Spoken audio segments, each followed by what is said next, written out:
অনুষ্ঠান বাড়ির স্বাদে দই কাতলা বানানোর জন্য মাছটাকে প্রথমে একটু ভেজে নিতে হবে। তারপরে পেঁয়াজ, আদা, রসুন, টমেটো এবং কাঁচা লঙ্কা একটা মিক্সির জারের মধ্যে দিয়ে একটা স্মুথ পেস্ট বানিয়ে নেব। এই রান্নাটায় আমরা পেস্ট ইউজ করব, কুচনো পেঁয়াজ ইউজ করব না। মাছগুলো ভাজা হয়ে গেলে মাছগুলো তুলে রেখে অন্য একটা কড়াইয়ে সামান্য সর্ষের তেল দিয়ে ফোড়নের জন্য কিছু গোটা গরম মশলা, শুকনো লঙ্কা, তেজপাতা এবং জিরে আমরা ইউজ করব।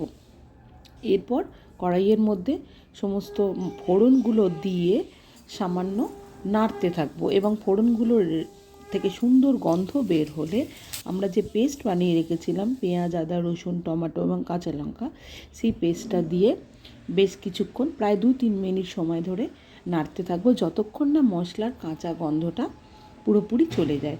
এরপর এখানে আমরা ইউজ করব কিছু শুকনো মশলা, কাশ্মীরি লঙ্কা, হলুদ, ধনে এবং জিরে গুঁড়ো এবং পরিমাণ মতো লবণ।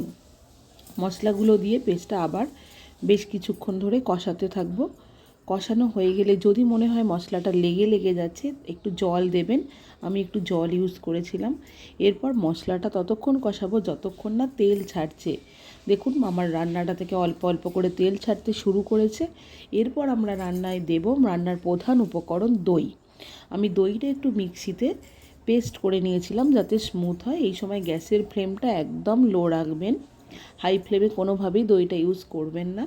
এরপর দইটা দিয়ে ভালো করে মশলাটাকে নাড়াতে থাকবো যতক্ষণ না দইটা মশলার সাথে ভালোভাবে কষিয়ে যাচ্ছে। তারপর আমরা মাছগুলো এর মধ্যে দিয়ে দেব এবং মাছগুলো দিয়েও বেশ 2-3 মিনিট সময় ধরে ফোটাবো বা নাড়াবো।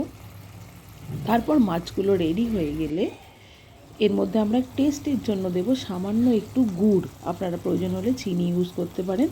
এবং প্রায় 2-3 মিনিট সময় পরে একদম অনুষ্ঠান বাড়ির স্বাদের মতো দই কাতলা রেডি। আমি ওপরে একটু কাঁচা লঙ্কা এবং ধনেপাতা দিয়ে গার্নিশ করেছিলাম, স্বাদও হয়েছিল দুর্দান্ত।